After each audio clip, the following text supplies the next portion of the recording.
So now we will.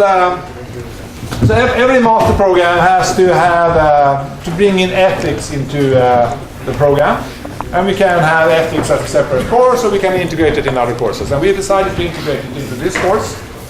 And you will, as the third project week, you will work on an assignment connected to what Carl will talk about today, ethics. You will have different cases that you will reason about, and you will use the framework that Carl will be introducing today, how to reason about this.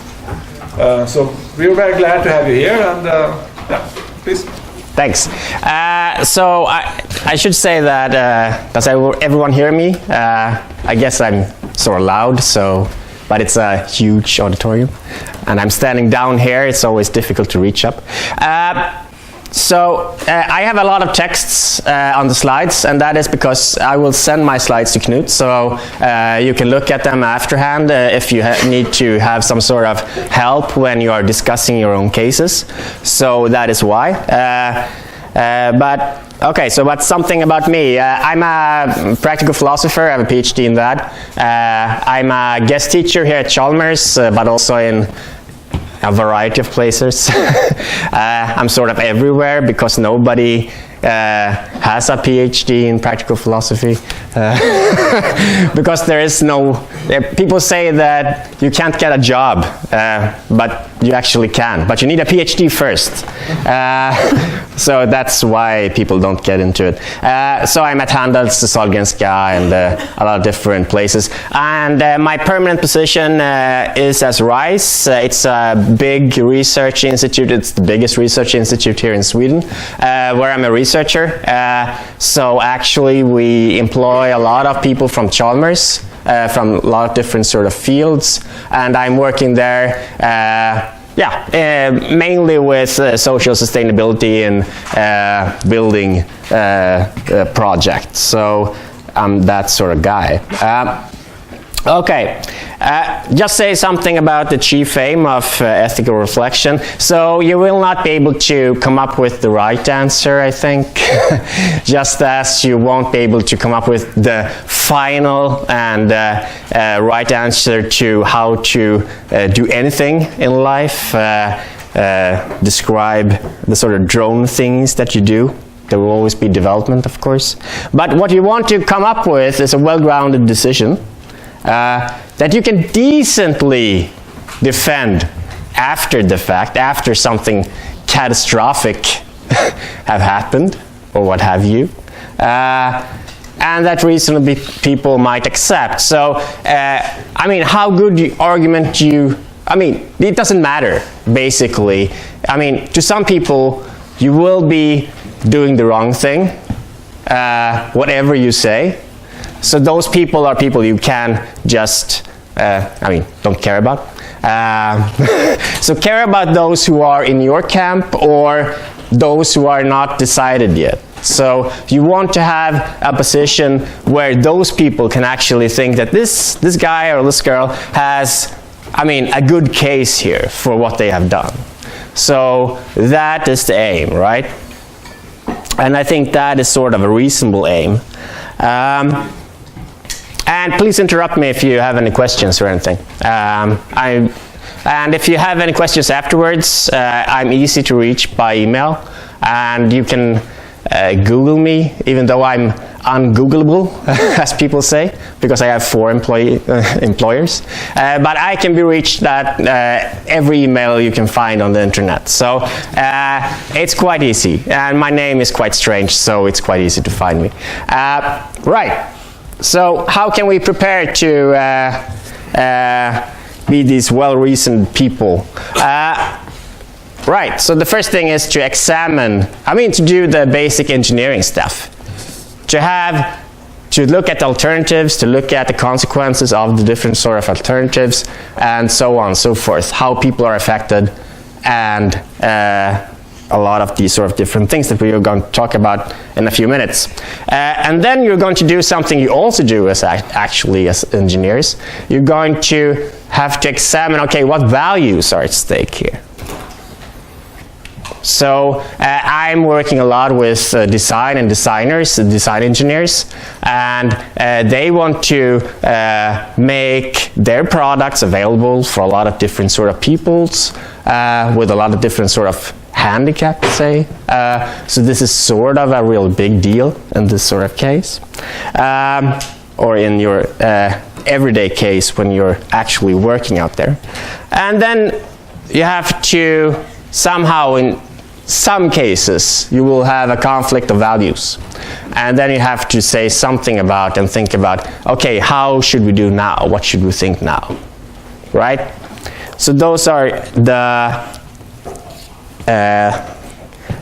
the basic motions that we're going to go through today in these 45 minutes or 33 minutes, because then I'm going to run to my other class where I have a seminar. So I'm sort of going to be in a hurry. Right, so here is an actual case which is quite humdrum, and which you are actually going to, if you are unlucky, going to meet in your working life. So I'm not going, I was thinking about reading it out loud, but it's about an engineer. He is in a medtech company. He got a question about a valve on a respirator for young children, if it's in the right location, and he sees that it's in the wrong location, so it can create overpressure on the small children's lungs, so it's sort of dangerous, and he tells them that you have to do something about it. And in the past, when he has said something about these sort of things, people have just fixed it. Now when he comes back to it a month after, he's not involved in the process, it's not his product, but he takes a look at it to see if, okay, have they done anything about it? And then he sees that, to his horror, it always sounds ironic, and I cannot say it in a non-ironic way, but this is actually, when you're in this case, as Sam was, then it is a horror to see that, okay, they haven't cared. It's still the same, and the product is out on the market, and there is a lot of children who are at risk. So the question here is, what should Sam do in this case? Right, so it's a problematic case in some different ways. So in these sort of cases, there are a number of questions you can ask, and you can find these sort of decision-making models which are really advanced. I use often quite simple ones so that you can develop one by yourselves if you're interested. But one question is, okay, who is the agent? Who has the power in this sort of situation? So Sam has the power. He's an agent in some sort of way. He can do something about this valve being malplaced. He can go to the media. He can go to his colleagues. He can go to his boss again, and so on and so forth. But there are also a lot of different other agents here. So the boss is an agent. He can do a lot of different things about this. The government, say, might be an agent who are actually laying down rules for the market, and so on and so forth. So it's important to say something about that. And then, okay, what are the alternatives? I was discussing some of the alternatives here right now when I was talking about who was the agent. So Sam can go to the media, Sam can do nothing, Sam can go to his boss, and so on and so forth. And then, okay, so what are the consequences? Now, this is not that easy to actually discern. To make predictions about the future is really difficult, and it's always a hassle when you try to examine, okay, so I'm working with Älvstranden. It's a huge developer here in Gothenburg. So they developed the port on each side, and they are thinking about, okay, so how much are the water levels going to rise in 100 years? since when you build a house, it's supposed to be standing 100 or 120 years or something. And I mean, that's extremely difficult to say, right? It depends on the policies we're going to make and so on and so forth. And the same thing is the same here. I'm going to say something about that in a while. And who are affected in the different alternatives and how. It's really important to be specific here, because this latter thing will have a great importance for how we evaluate the different sort of alternatives. So this is the basic starting point. And what you should do here is, because these sort of things that you can, I mean, all of these questions are highly complex, or they have at least a lot of different answers to them. So start by brainstorming and be really creative about what are the alternatives, what are the consequences, who are affected, how, and so on and so forth, so that you get a really good idea about how the case is constructed. And then do the structuring afterwards, where you try to make some sort of decision tree. Because in that way, you will be able to find, in many cases, less controversial, from moral point of view, less controversial alternative than when you began. Because when we as human beings are often thinking about, okay, we are thinking black and white, often. So either Sam can go to the media or he can do nothing. So that is, when I present this case, people often say those two things. And then there are a lot of different other things he can do, as I said. But to be able to get up, I mean, the relevant alternatives, it's good to have this sort of brainstorming exercise. So, okay. So I already talked about who is the agent, who is making the decision. So there are a lot of different sort of agents here, right? So one agent is the engineering community. So I'm not sure if you know, but a lot of different sort of engineering, what are they called? Unions have different sort of ethical codes, and different sort of engineering communions also have different sort of ethical codes. So people in biotechnology have one set of ethical codes, while I guess others have others. So I'm most into biotechnology. So, but right, so and that is actually a force to reckon with. So if people, for instance, in biotechnology, which they did a couple of years ago, refuse to do research on how we can modify the human genome, then actually not much going to happen, right? Because if researchers blame other researchers who do that kind of research, then it becomes really difficult to make that sort of research. So, and we have the different alternatives here. I'm just going to go down. I talked about this. So, I mean, it's as I said.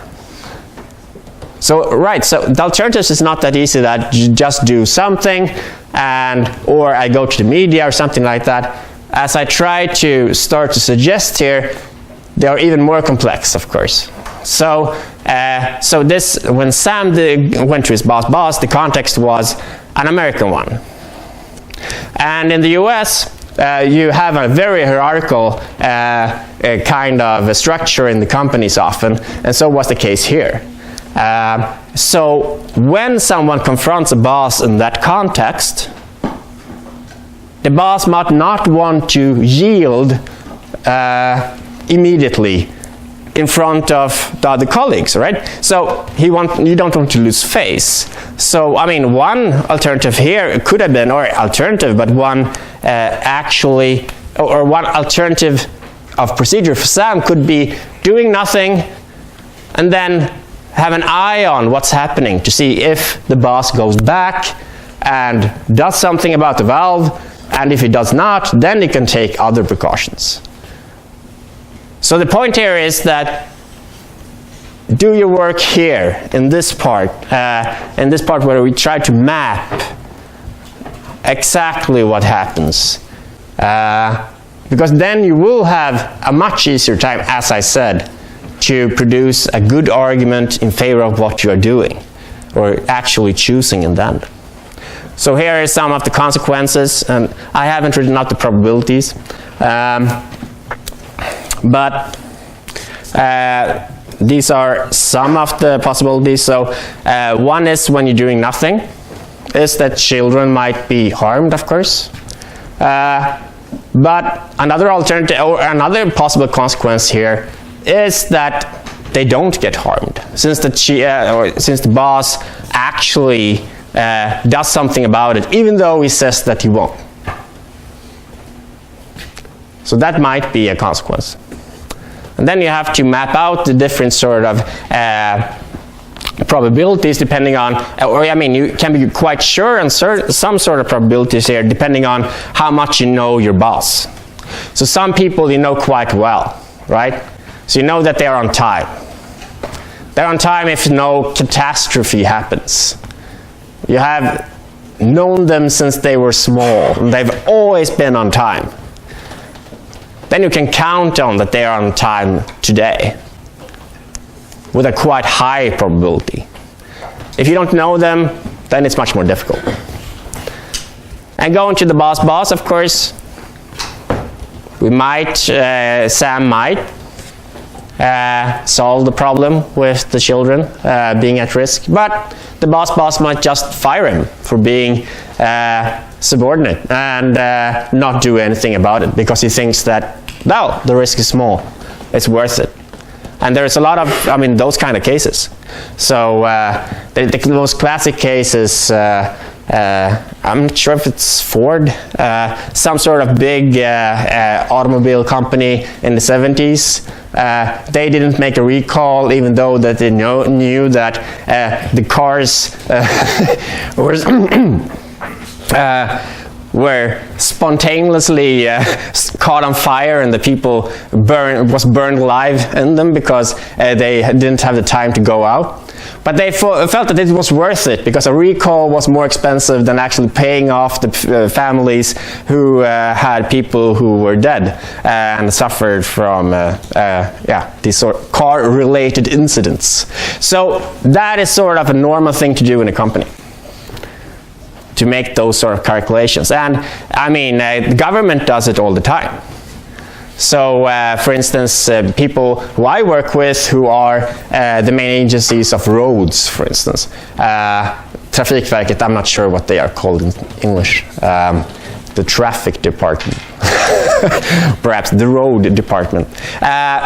They have a calculus where they say that a normal person or a person's life is worth about 1.5 million Swedish. And then they use that number to prioritize between the different sort of things they have to do when they make the roads better, because they cannot do everything at once. So then they use that calculus to actually say that, okay, we're going to do more work on this road between Borås and Gothenburg instead of doing some other sort of reparations that is actually more needed in some sense on the countryside, and so on and so forth. Right, and it's always good to be very precise about how people are affected and who they are. So here is the children, of course, they might be harmed. They're not going to die, and that's important, because that would be worse. So they don't die, but they might suffer, feel pain, and the parents, of course, they will always suffer, feel pain if this happens. But Sam is also a player here. Sam will lose his job, say, if he goes to the media or if he really works for having this sort of change. And in an American context, again, it's really difficult for someone who's a troublemaker to find a new job that is actually okay, that fits your education. Because nobody will hire you, basically. So you will have to go from living in New York or New York, I mean, so perhaps living in California, in San Jose, and you have to go to North Dakota or something, working with polling, what have you, making no money. So that is actually that's the normal thing to do with people who are troublemakers, and even in Europe, in Sweden also. So there was someone in the EU Parliament some years ago who was a whistleblower and went out with there was a lot of corruption with EU funding, and the EU thanked him by putting him at a desk in an office way outside in the periphery, and he didn't get any promotions, and yeah, he suffered greatly from that. So you should not think that the personal sacrifice here might be low. It might be really high, but it might be low also. We don't know in this case. It's underspecified. Right. So. And there's also another consequence here, of course, that I didn't tell you, but in the end, Sam's boss says that, okay, our machines are the most safe ones, even though they have this sort of problem with them. Right? So other machines have other problems. Right, so if that's true, and if it's true that if we go out to the media, for instance, and we have to do that to make them stop, and going out to the media makes the profit go down because we can sell less machines, then of course other children will be harmed by these other machines. So that's a consequence as well. Right, and here it's just a short tree which you can look at if you want to. Right, so what should Sam do here? And right, so it depends, of course. On one hand, it depends on if you can find a non-controversial alternative when you are sketching up the decision tree. But of course, it depends on the values. And here I should say that I always say think, read, discuss, because there is no easy way to give an answer to this. So there is no formula to what's morally right or morally wrong or justified in a specific case. You cannot say that, okay, I've gone through these 4 principles, so now I've done what I can. So it's not like that, sorry. You have to really think about each and every case a bit harder. But you could say that, okay, we have these sort of personal reasons, and we have moral reasons. And both are actually relevant when we are trying to, if we are actually going to say something real about these sort of cases. You can always talk about only the moral reasons, but then you lose something important, which is actually something which has to have a great value for most people in an actual case.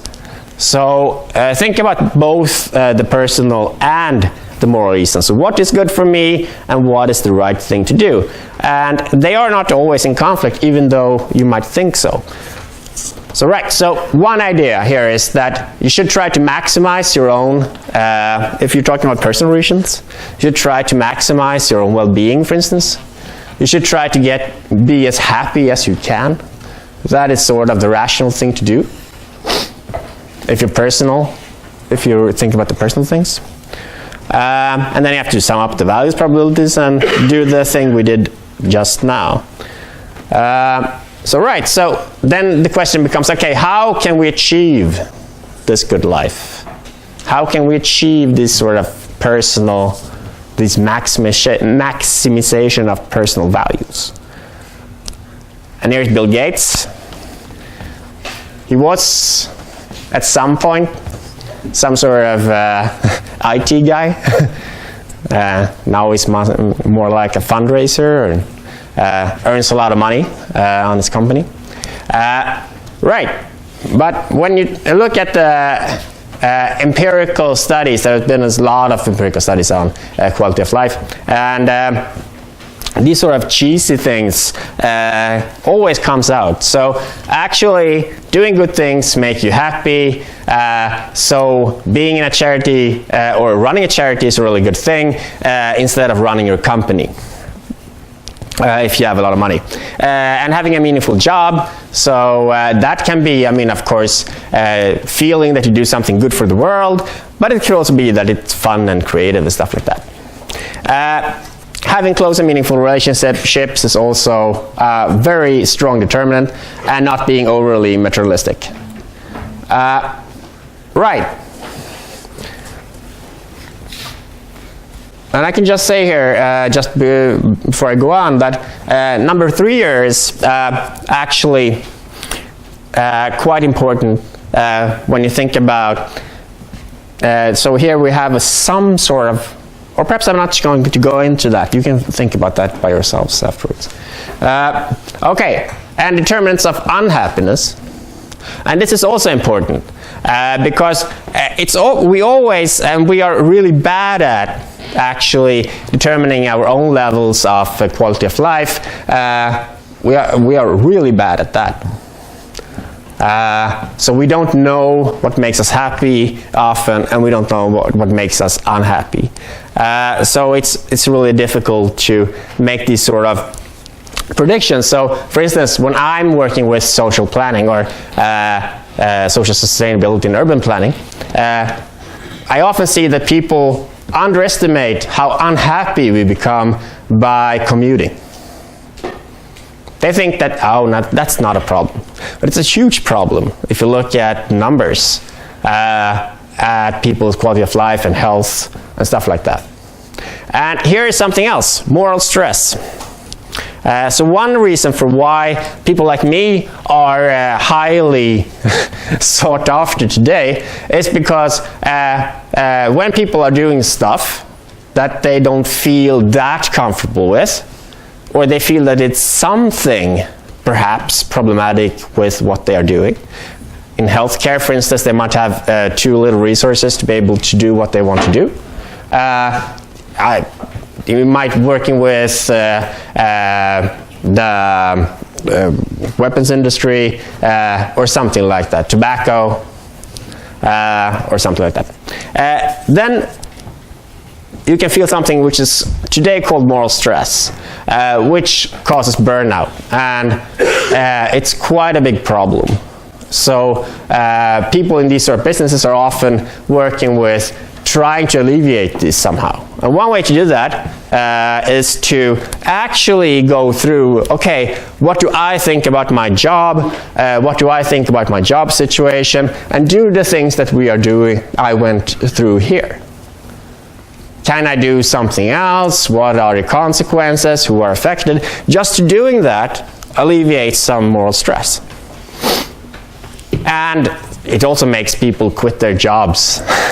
So I mostly here when I have a huge chunk of my project here at Chalmers. I teach teachers in ethics, and some teachers have been voicing the concern that, okay, if we actually teach ethics a lot, won't the students jump off? Don't they go home? Won't they don't do something else than being here? And I always tell them that that's not a problem. We have adaptive preferences, so we will adapt. But it's good to think about stuff. Losing one's job, that is crucial actually for your well-being. So if you lose your job, always comes up in the research as a huge determinant for ill health, unhappiness, and so on and so forth. So it shouldn't be, So these two kind of conflict, of course. You could feel moral stress because you think that you should go to the media in this case, and you could lose your job if you do. So then you're in a hard spot, right? But you should not be naive about this. So here is just one way to put one idea up, so one argument up. So Sam should go to her boss. Going to her boss will maximize her expected well-being, and Sam should act in such a way that she maximizes the expected well-being. And this is sort of a sketch of how a coherent argument in favor of something has to look like when you're talking about ethics. So you need both a value premise, which says something about why you should do something, and an empirical premise, which describes something, how the world works or something. So you need both. So try to remember that, and try to be explicit about the value premise. That is going to be the difficult thing. So right, so going on to the moral reasons, again, think, read, and discuss. But there are some things that won't be accepted by the moral majority and the institutions which you are working in. So we have the Nuremberg trials, and we have the Nuremberg protocols, for instance, which states that, okay, if you're a researcher doing research, then, sorry, even if your country's law says that you can torture, kill people, violate their autonomy and stuff like that, we will still judge you. So you won't be able to say that, okay, my bosses, in this case, I mean, the Third Reich, they were sort of rough against people who didn't obey. And even if that was so, they hanged a lot of people because what they had done on orders. So, and that is what it says in the international protocols, that you cannot do certain things, and you cannot just say that, oh, I was just following orders. And in these cases, just think about sort of, or this sort of case, just think about these sort of simple principles and try to develop them. So, non-maleficence, do not do harm, beneficence, do good, try to do good, loyalty, not betraying your employer, company, colleagues, friends. Just try to sketch them up, try to see what they're leading.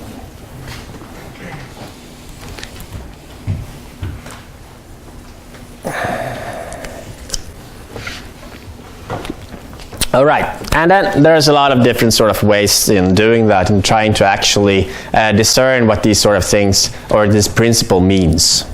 So here's one idea. Okay, there is some people argue that it's a sharp line between doing and allowing. So when we're at war, for instance, there is something called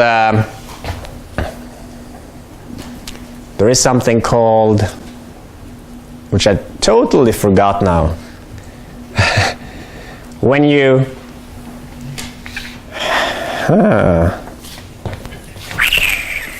yeah, right. So when you know, when you go in bombing a community, a city, say, and you know that a lot of civilians is going to die. You know that. It still might be okay, according to the wars of law, to actually go in and bomb. But it's only okay if you're not trying to kill the civilians. So you would be happy if the civilians did not die. Does anyone know the term for this? Because it's completely... like collateral damage? Yeah, collateral damage, that's right. So it's collateral damage in the sense that we don't want this to happen, but we know that it will happen, and then it's okay if we have a greater good here. So that is sort of a similar case. So is Sam actually is he causing some sort of injury here, or is he just allowing this to take place? So here's the rich uncle. This is a classic case, another similar case to one I just told you. This is someone who you might know, Warren Buffett. He's sort of rich, and he has a nephew, we can assume, who thinks he's crazy because he's going to give away 99% of his fortune when he dies. But we can just assume that he hasn't written up his will yet, so everything will go to the nephew. One day he comes up to Warren Buffett's house and goes in and goes up to his bathroom, and there he sees Warren has fallen in the bathtub, lying there, face down, still breathing. He's thinking about, the nephew thinking about, should I help him? Should I not? Should I let him die? Or should I do something else? Here many people think that, okay, you should actually help them. It's grossly immoral not to help them. So here we have a conflict then between different sort of ideas. So on the one hand, it seems that people think that it's okay to bomb cities if we're not actually trying to kill the civilians in there. On the other hand, we don't want to say that it's okay to let Warren lie there face down without any help. So these are sort of conflicts which might actually discern different sort of ideas which you might feel reasonable in the end. So I'm going to go over to the last step here now. Or not the last one, but almost the last one. So okay, but you can, as I said, I have written down a lot of text on the slides, so it's really easy to just look at them later.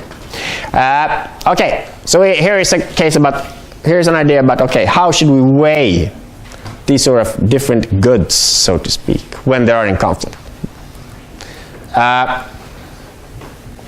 So the ideal thing is, of course, when you sit down, think about, and this is often actually the case, if you are particular with trying to find out every relevant alternative, looking up, okay, what are the probable consequences, and so on and so forth, then you will actually quite often find that you have one alternative which satisfies most normative considerations that you can come up with regards to this case.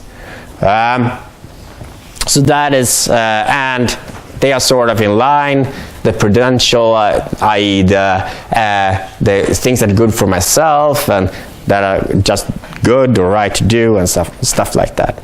So they are often correlating towards one response.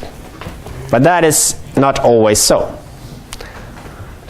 And something people use often when they are using, when they are trying to do this sort of risk analyses.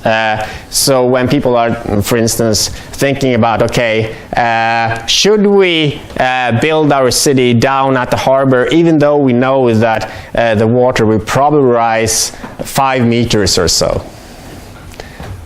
What you do then to try to actually give a more nuanced response, which is not just determined by the role you have as a developer, for instance, is to think about, okay, what would I think about, how could I defend the decision I take now if the worst thing were to happen? So right, so would Sam be able to defend his decision when or if a child not died but suffered severely, or many children suffered severely? Would he be able to justify that decision? Not doing anything, say. So that puts you in a situation where you have the parents, where you have the suffering at place, and so on and so forth. And that makes the values at stake much more vivid. And that is why this is sort of technique is used. So think about the worst imaginable case, and then do something about it. Now I had here the child dies. That could be the worst thing, because of course we could have some sort of child which has other difficulties and will die because of the overpressure. But the company goes bankrupt might also be a quite problematic thing, since we are doing, or we in my company, my medtech company, are doing very safe products, and people would lose their jobs, and families would be ruined, and so on and so forth. Right. So now it's 45, and as I said, I have written down this so that you can just read it as some sort of very fun novel. So you don't actually have to have me talking about this sort of thing. So good luck with your memos, and thank you for looking at me for 45 minutes.